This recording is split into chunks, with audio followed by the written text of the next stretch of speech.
Day 463 of Zohar Pshat. I'd like to talk a little bit about Nama, and we'll go through the Isha Tanakh with you on Nama.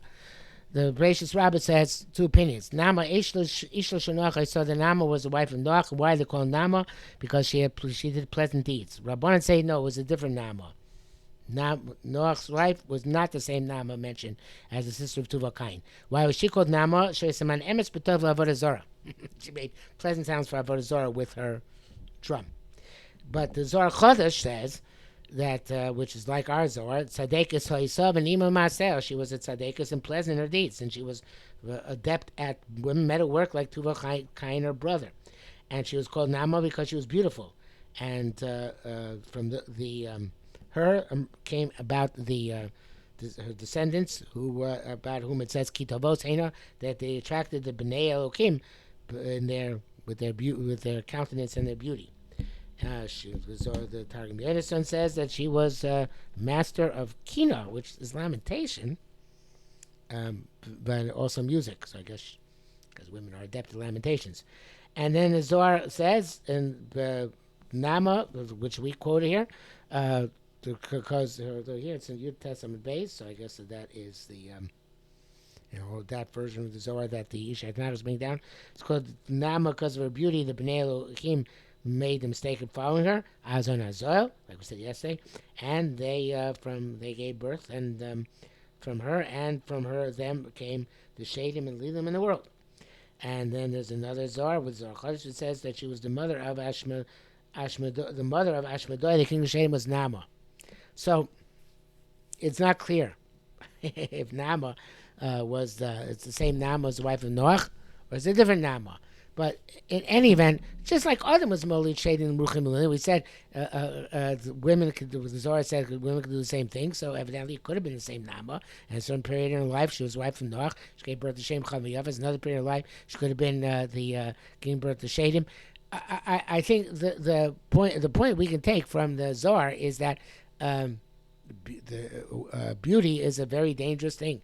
And beauty can be a very positive thing and produce wonderful positive benefits, and be a very dangerous thing and produce terrible negative ramifications. As the Shuri Das says, I forget which one it is, but he says that it's the Shuri Das. I don't remember which Shuri Das. He says, Previously Bloch says, Ran Gamliel, when he rounded a corner and saw a beautiful non-Jewish woman, he made a bracha. And and he says, don't think the Chazal were insensitive to beauty. They understood beauty very well, but he didn't. Gamaliel didn't go to look for that beauty because it's dangerous. He happened to come around the corner. She was coming this way, and he was coming that way, and he saw her, and therefore made the bracha. He appreciated it, but he didn't go looking for it because it was dangerous. So the beauty is a very powerful tool, but it's a very dangerous tool. And it was Zohar is telling us that it can create even malachim disturbances, and it create all sorts of negative ramifications. You have to be very careful. Therefore, right? So Nahmar herself, and here we have either whether it's the same woman or not the same woman. It can be in Neima and Sadekes, it could be Manemes Lavodah Zorah. Right? There's any talent, not just beauty. Right? Because Neima, her drum playing could have been drum playing, which created songs of Shem Shemaim, and could create the Avodah Zarah Nigunim. So all these things are very dangerous. They're good and they're dangerous. Talents are kabdeu v'chavzdeu. Respect them, honor them, but be suspicious of them. Okay, so that is this idea of the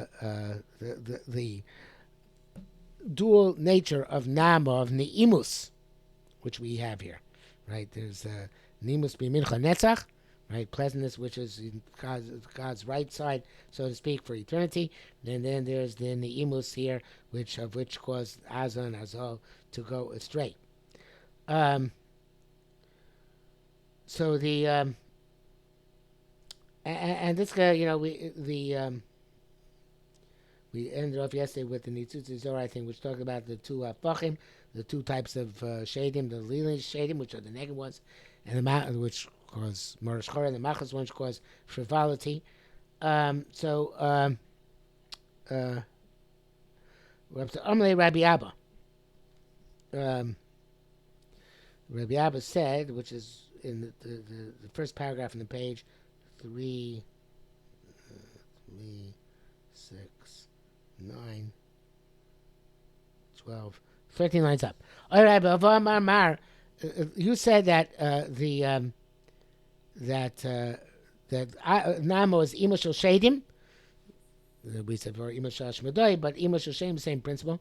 And Misisha Dekayin is in charge of Lelio with an Asker the Rabbi. So now Armalei Rabbi Abba Mar the he is minus the Chayachim in Nasha. She's to be frivolous with people, which we said yesterday in the Zohar. Well, it's really Lilis is one and Machlas is the other, right? So, but you just said so. Which one is it? It's certainly this case. So, Asya she comes the Chayachs with Nasha. She becomes frivolous with the people. And then Ruchin, she gives birth to Ruchin in the world from them.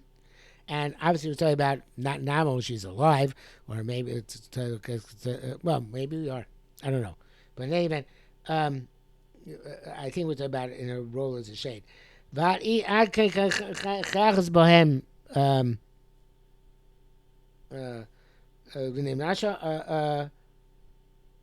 So the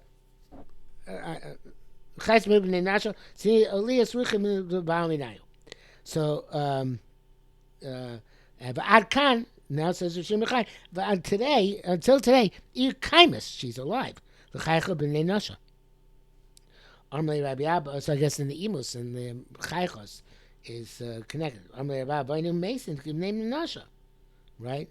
They die. Shem die. How can you say they're still alive today? So my time he came and said Hashta. Why is she still alive? So I'm like, okay.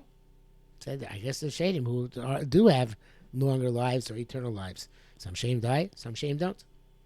Okay, so then it says, Avl Ilis Nama V'Igeres Bas Machlas.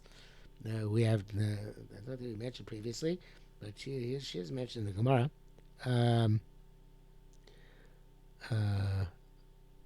We're going to have a discussion of her in the Nitzutzi Oros, but I'll leave it for next time because it's a long discussion. The Nafka Mesicha Dilhom will all come out of that side. Kul Kaimas, they all exist. They all do survive. Until Kosh Baruch Hu removes the negative spirit of the world. Okay, we'll come back to Machlas, though, next time.